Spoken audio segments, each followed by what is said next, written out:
Premier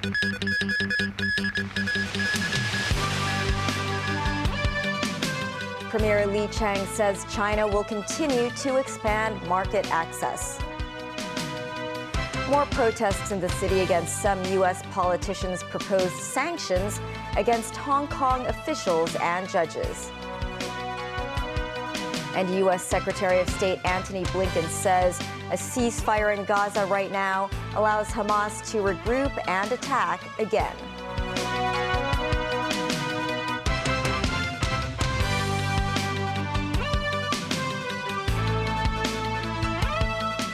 Hello and welcome to TVB News. Premier Li Qiang said on Sunday that China will continue to expand market access and remove barriers to foreign investment. Li's statement was made at the opening ceremony of the 6th China International Import Expo in Shanghai. Mimosa Ngai reports.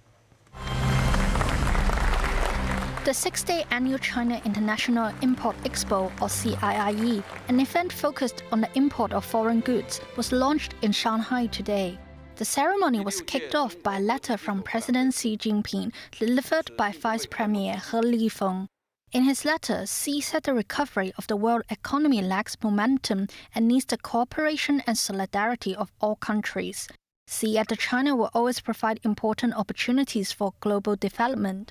Premier Li Qiang then delivered his keynote speech, stressing China is willing to collaborate with other countries and promote a higher level of openness. China sincerely hopes to work with all countries to move forward together for mutual success on the vast open platform. To move forward together, we need to keep abreast with the prevailing trend of economic globalization and transcend the differences in civilization, culture, social system, and level of development with more open-minded mindset and actions. Meanwhile, speaking at the forum at the CIIE, Chief Executive John Lee said more than 300 Hong Kong enterprises participated in the event, highlighting Shanghai as a top platform to promote their products and services in the mainland. The CE said the SAR boasts a number of unique strengths, allowing itself to become a super connector and super value adder. Under such strengths, the CE said companies in the mainland and overseas can benefit from the SAR's high-quality services, such as legal and design. Mimosa Ngai, TVB News. Anthony Albanese was in Shanghai today, becoming the first Australian Prime Minister to visit China in 7 years in a sign of easing ties between the two nations. Albanese said he hoped for future Chinese-Australia trade and cooperation and praised the mainland for the way it has lifted the Chinese population out of poverty, quote, like no other country. He also added the 6th China International Import Expo and visited the trade fair. Nazvi Karim with more. Australian Prime Minister Anthony Albanese is hoping his government's more engaging approach to China can help to repair ties and remove costly trade restrictions. Albanese said before he left for Shanghai, he has been patient, deliberate and measured in his dealings with Beijing. This as he also looks to secure the release of Australian blogger Yang Hengjun, who has been detained in China for 5 years and has yet to be convicted after a 2021 trial. And we know that constructive economic engagement between countries helps to build relationships and helps to build understanding, both of common interests and where there are differences. And that is why the government that I lead will continue to work constructively with China. As the business people in this room understand so well, it is in all our interest to have a relationship where there is dialogue and cooperation. Albanese visited the 6th China International Import Expo in Shanghai today, where more than 200 Australian companies are represented. The visit signals an improvement in strained relations between the two nations since the centre-left government was elected last year. China previously refused top-level meetings with Australia, but this time Albanese is set to meet President Xi Jinping in Beijing on Monday, when he hopes to bring up Yang's case. And Premier Li Qiang on Tuesday. Albanese will ask China to lift unjustified official and unofficial trade barriers that came about after disputes over Chinese telecoms firms Huawei, espionage and COVID-19. Trade barriers costing Australia 20 billion Australian dollars a year in 2020 have since been reduced to $2 billion. China, meanwhile, is concerned by the level of restrictions placed on Chinese investment in Australia owing to security concerns. Nazvi Karim, TVB News. Central government organizations in the city and SAR officials for the third day in a row have condemned some U.S. politicians' call for sanctions against 49 Hong Kong officials and judges. Secretary for Security Chris Tang described the American officials' actions as immoral and similar to that of the triads. Timothy Lee tells us more. Protests in the city against U.S. politicians' proposed sanctions against more Hong Kong officials, judges, and prosecutors have been ongoing since Friday. Chief Executive John Lee and Secretary for Justice Paul Lam have earlier condemned some U.S. Congress members, including both Republicans and Democrats. Secretary for Security Chris Tang today stressed what Hong Kong has been doing is to bring individuals who broke the city's laws to justice. He said some foreign politicians have been taking actions out of their self-interest or trying to protect their running dogs in the city. Tang added that they have threatened the SAR government, saying their actions are no different than that of the triads. This as two more central government bodies in the SAR have condemned the U.S. following the office of the Commissioner of the Ministry of Foreign Affairs. The central government's liaison office in Hong Kong called certain U.S. politicians' interference in China's internal affairs and the rule of law in Hong Kong a mockery of democracy, and that further interference will only strengthen SAR officials' resolve to perform their duties.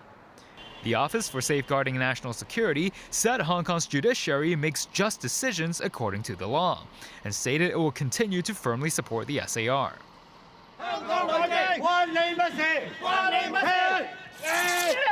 Meanwhile, a number of organizations, including Defend Hong Kong Campaign and the Hong Kong Federation of Fujian Associations, protested and ripped American flags in front of the U.S. Consulate General in Central. Some lawmakers, such as Chan Young, a National People's Congress deputy, were also there to join the protest. Chan criticized certain members of the U.S. Congress, saying they are hypocritical for emphasizing the objectivity of the law while trampling on the city's judicial system. Other lawmakers who made appearances at the events include Holden Chow, Nixie Lam, and Dominic Lee. A number of pro-establishment parties plan to hold another protest in front of the consulate on Monday. Timothy Lee, TVB News.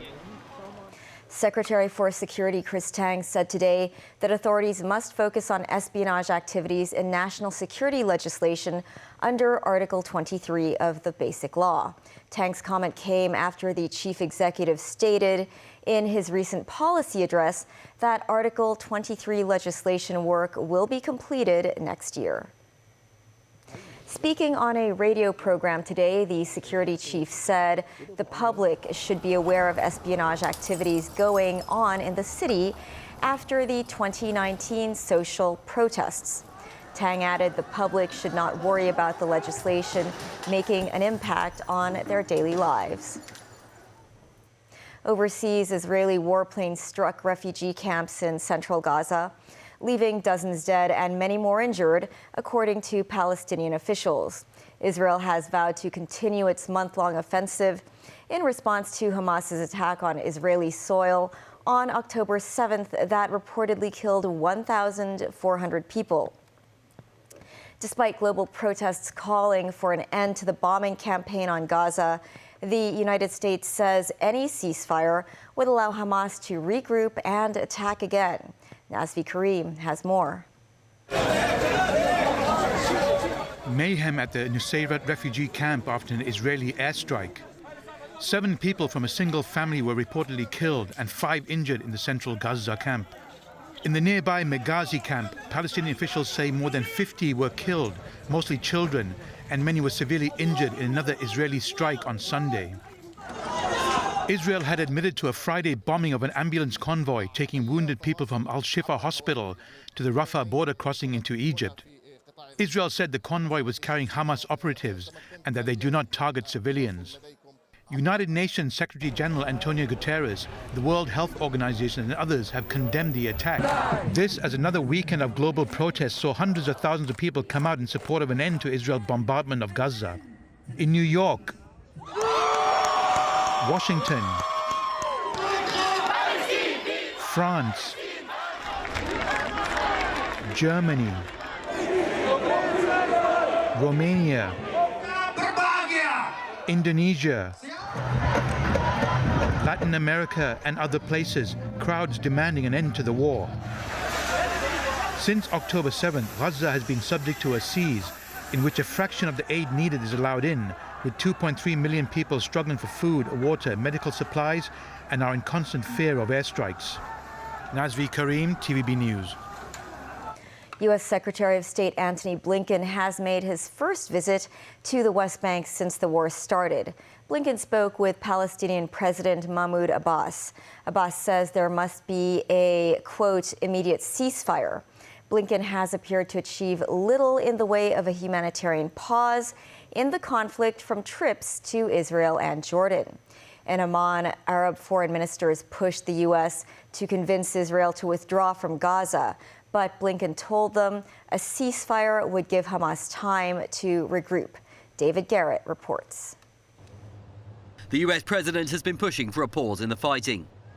Mr. President, any progress on a humanitarian pause? Yes. Optimism from Joe Biden.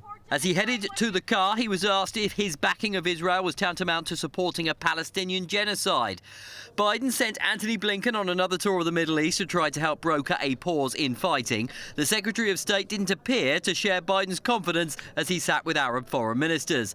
The previous day, he'd been rebuked by Israeli Prime Minister Benjamin Netanyahu, who told the US there will be no temporary ceasefire until the release of all hostages by Hamas. It was not what the representatives of Jordan, Egypt, Saudi Arabia, Qatar and UAE wanted to hear. The diplomat explained what Israel and the US fear.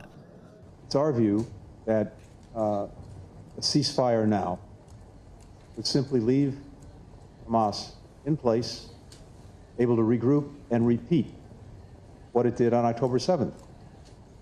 And you don't have to take my word for it. Just a few days ago, a senior Hamas official said that it was their intent to do October 7th again and again and again. No nation, none of us, can accept that. The Arab foreign ministers lined up to say they want peace.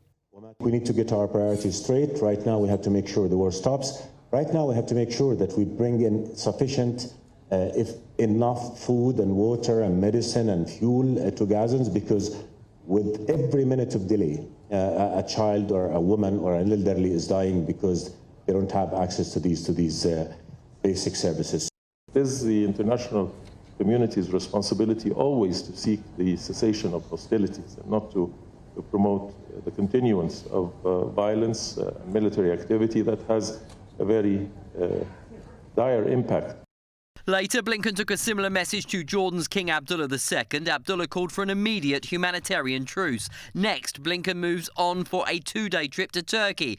Turkey's President Recep Tayyip Erdogan is breaking off contact with Israel. Their ambassador to Israel has been recalled. Jordan made a similar move last week. There have been big rallies of support for the Palestinians and anti-Israeli protests across Turkey since the war began. Some of these people think it's wrong for Blinken to come to their country when he is a friend of Israel. David Garrett, TVB News. Still ahead, word that Singapore's Deputy Prime Minister Lawrence Wong will take over from Lee Hsien Loong next year as PAP leader. A robbery in Mongkok leaves a taxi driver and suspect injured. And a one-stop recycling service for plastic packaging from commercial and industrial companies.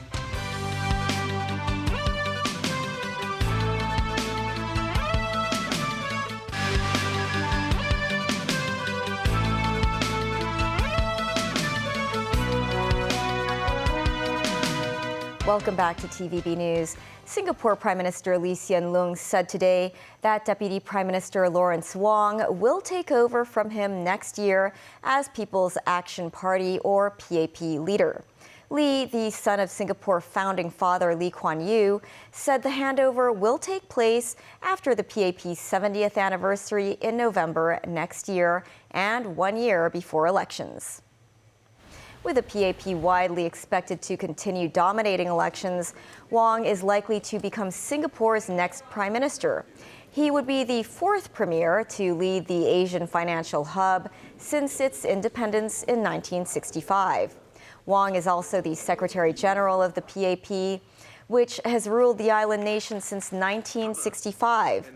Li announced last year that Finance Minister Wang 50 would be his successor and promoted him to be his deputy.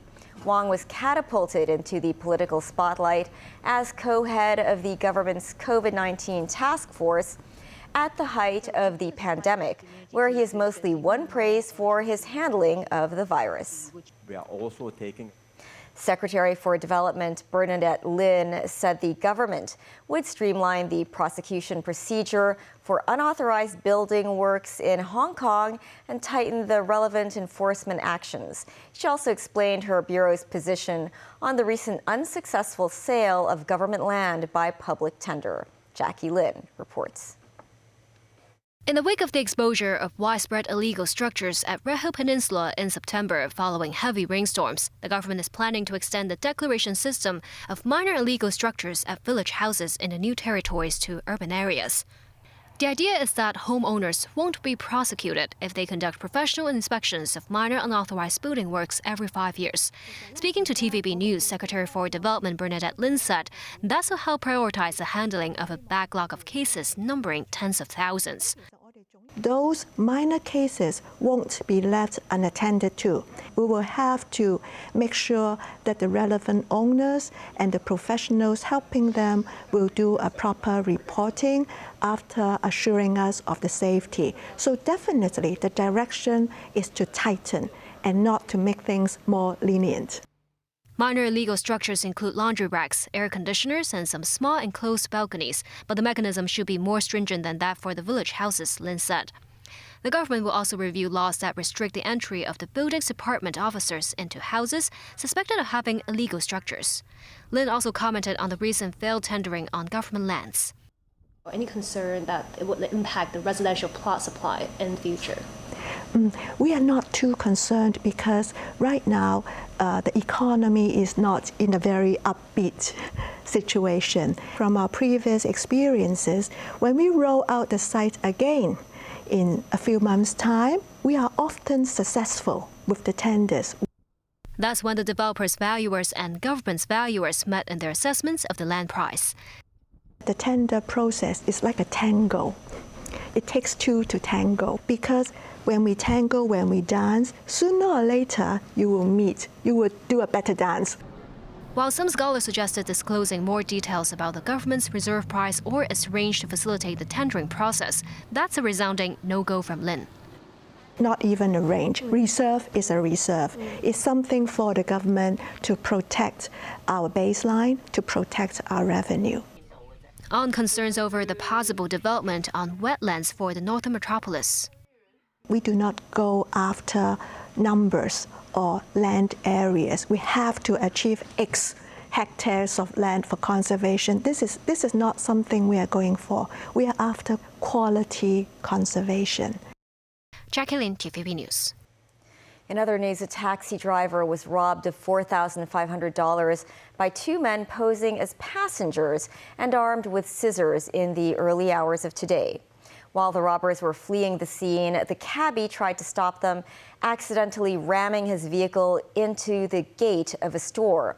One of the suspects was struck by the taxi. The 29-year-old taxi driver suffered injuries to the face, neck, and arm during the robbery. He was seen assisting police with the investigation at the scene. The incident happened at 4 a.m. on Fa Yuen Street in Mong Kok. The driver was attacked with scissors by two men he picked up earlier in Central. The robbers took away $4,500 before fleeing on Argyle Street. The injured driver gave chase. He was believed to have lost control of his vehicle, which rammed into the gate of a shop and hit one of the suspects while the other escaped. The injured suspect was arrested and taken to hospital. Authorities are still searching for the other suspect, aged between 30 and 40. With the support of the government's recycling fund, environmental group Greeners Alliance rolled out one-stop recycling services for plastic packaging from commercial and industrial companies. The group estimates more than 430 tons of commercial and industrial plastic packaging end up in the landfill every day. Among the companies which use the recycling services from Greeners Alliance is the Airport Freight Forwarding Center. Plastic packaging that filled 3 vans could be compressed into 1 plastic brick.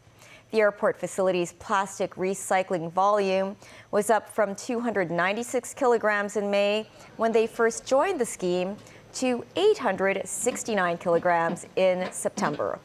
The garbage levy scheme to be implemented next year, Greeners Alliance said companies could even save money if they sell their plastic waste to the recycling companies.